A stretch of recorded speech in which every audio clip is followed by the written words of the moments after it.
안녕하십니까. 이동환 기부입니다.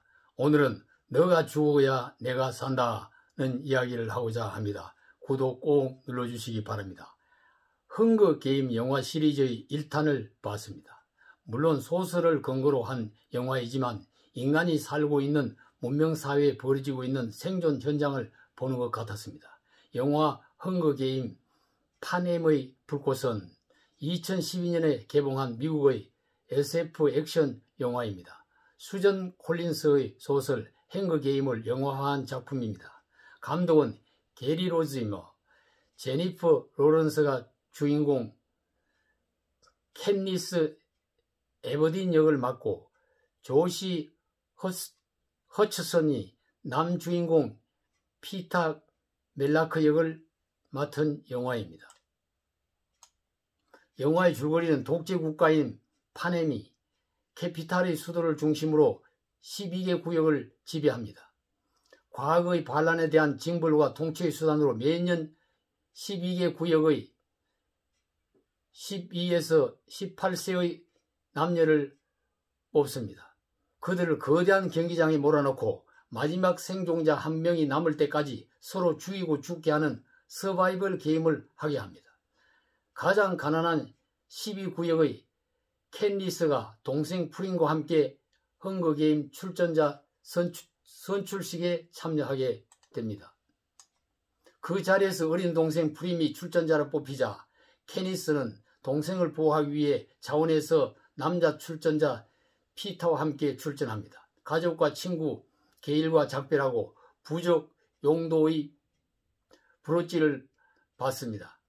캐피톨로 가는 열차 안에서 분장사 에피와 과거 헝거게임에 우승한 멘토 헤이미치를 만납니다. 캐피톨에 도착하여 훈련을 받으면서 캣니스는 궁수를 선보이고 피터는 위장수를 연마합니다. 헝거게임이 시작되면서 경기장 중심에 놓인 물자를 놓고 난투전이 벌어지고 24명 중 11명이 살아남습니다. 캣니스는 경기장 변두리로 피하다가 닥치는 물길을 피해 물가로 달려갑니다. 손을 잡은 무리와 마주치게 되어 도망을 치다가 나무 위로 올라가 피합니다. 그들은 캣니스가 나무에서 내려올 때까지 나무 밑에서 기다렸습니다. 그 속에는 피터도 있었습니다. 캣니스는 11구역 소녀 루가 알려준 대로 나무 위의 벌통을 떨어뜨려 모두 물리칩니다. 자신을 도와준 루와 동맹을 맺고 엘리트 무리가 차지하고 있는 물자를 폭파시키게 됩니다.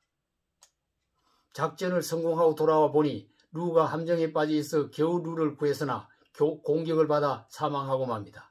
캣니스는 꽃으로 루의 시신을 장식해줍니다. 경기 진행자 세네카는 같은 구역 2명이 살아남으면 공동 우승이 가능하다는 규칙을 발표합니다. 이 소리를 들은 캣니스는 상처를 입고 강가에 위장하고 있는 피터를 찾아가 상처를 치료해주고 동굴로 피신시킵니다. 캣니스는 물자를 구하러 코누코피아에 갔다가 다른 참가자의 공격을 받지만 11구역 루의 파트너 스레시가 캣니스를 알아보고 구원해줍니다. 생존자가 얼마 남지 않게 되자 세네카는 유전자 조작 짐승떼를 풀어놓습니다. 마지막 생존자 게이토가 대결한 피터는 궁지에 몰립니다. 캐스니는 정확하게 화살로 케이토의 손을 쏘고 피터는 케이토를 짐승들에게 던져 죽게 됩니다. 두 사람은 우승자가 됩니다. 마지막까지 규칙을 바꾸어 한 사람만 우승자가 될 수 있다고 하자 두 사람은 독이 든 포도를 먹고 같이 죽으려 했습니다. 이에 세네카는 경기를 종료하고 다시 두 사람을 최후의 승자로 하겠다고 발표합니다. 두 사람은 헝거게임 파넴의 불꽃이 되고 맙니다. 독재 권력이 통치의 수단으로 잔인한 서바이벌 게임을 하게 한 것입니다. 12의 구역은 독재자에 대한 저항할 생각을 못합니다. 다른 구역과 싸워 이기기 위해 편을 갈라 싸웁니다. 독재자가 직접 총칼로 다스리지 않고 게임의 형식을 통해 권력을 과시하고 주민들로 하여금 절대 복종을 강요하고 있는 것입니다. 독재자 권력의 잔인한 상징 조작 행위라고 볼 수가 있습니다.